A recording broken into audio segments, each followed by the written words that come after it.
ધોરાજીના ભાદર 2 ની વાત કરીએ। ભાદર 2 ના અંદરમાં જે કે જેતપુર દ્વારા જે ભાદર નદી છે તે નદીનો પાણી મિક્સ થતા ભાદર 2 સુધી પહોંચ્યો છે। આપણે સીધા દ્રશ્યો બતાવીશ કે અત્યારે જે કેમિકલ યુક્ત પાણી છે તે સરસાઈટ ગામને લાગતું ઘેર પંથક સુધી આ પાણી જતું હોય છે અને ખેડૂતોને સિંચાઈ અને પીવાના માટે આ ઉપયોગ થતો હોય છે। પણ કેમિકલ માફિયા દ્વારા આ જે પાણી છે તે પાણી સિંચાઈમાં વાપરે તો જમીનો બંજર બનતી હોય છે અને કેટલા બધા રોગ થતા હોય છે। ચામડીના રોગ, કેન્સરની ભયંકર બીમારી થતી હોય છે। વારંવાર જેતપુરના માફિયા દ્વારા આ અમુક એકમો દ્વારા આ પાણી છોડવામાં આવે છે। ભાદર નદી તો મેલી કરી છે પણ ભાદર 2 સુધી આ પાણી પહોંચ્યો છે।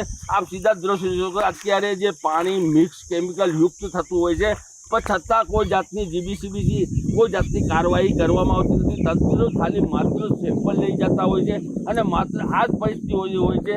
તો આ જે ભાદર 2 છે તે ભાદર 2 અત્યારે કેમિકલનું પાણી ભાદર નદીનો મિક્સ થતું હોય છે છતાં તંત્રને કેમ દેખાતું નથી? તંત્ર માત્ર સેમ્પલ લઈ અને સંતોષ માનતા હોય છે પણ છતાં આનું કાર્યવાહી કેમ કરવામાં નથી આવતી?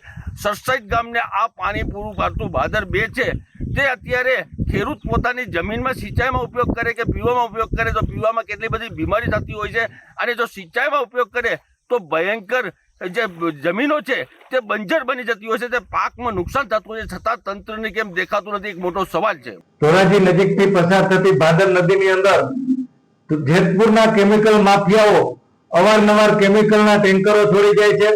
જેતપુરની અંદર પણ જે ભાદર નદી પસાર થાય છે ત્યાં પણ કેમિકલના ટેન્કરો ઠલવી દેવામાં આવે છે, જેને કારણે ભાદર 2 ડેમ જે છે એ પ્રદૂષિત થઈ ગયો છે, કેમિકલ યુક્ત પાણી થઈ ગયું છે। અવારનવાર રજૂઆતો કરવામાં આવી છે, અધિકારીઓને જાણ કરવામાં આવી છે, પરંતુ આ કેમિકલ માફિયાઓ અધિકારીઓને પણ ગાંઠતા નથી કે આ ડેમની અંદરથી જે પાણી ઉપયોગ કરવામાં આવે છે, ખેતીની અંદર ઉપયોગ કરવામાં આવે છે, ખેતીને સંપૂર્ણપણે નુકસાન કરે છે। લોકોમાં જે પીવા માટે ઉપયોગ કરવામાં આવે છે પીવાના પાણીની અંદર પણ લોકોને ભયંકર નુકસાન કરે છે અને રોગચાળાનો ભોગ લોકો બની રહ્યા છે।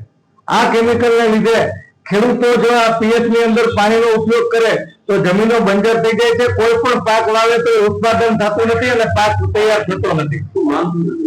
અમારી માંગણી છે કે આ કેમિકલ માફિયાઓ સામે પગલાં લેવામાં આવે અને કેમિકલ માફિયાઓને જેલ ભેગા કરવામાં આવે। પાણીમાં શું છે, આ કેમિકલ ઉપરથી પાણી આવે છે, પાણી પીવા જેવું કે લાયક નથી, પક્ષુ પી શકતા નથી અને પાણી બહુ થઈ ગયું, કોઈ જવાબદારી કોઈ લેતા નથી, કોઈ આમાં ધ્યાન દેતા નથી અને ખેતીનો બગાડ થાય છે। અમારે શું કહેશો આ કેવી બીમારી હતી? બીમારી એટલે આમાં બહુ બીમારી થઈ ગઈ, કેમિકલથી શરીરમાં બધું હાવલું થઈ ગયું છે।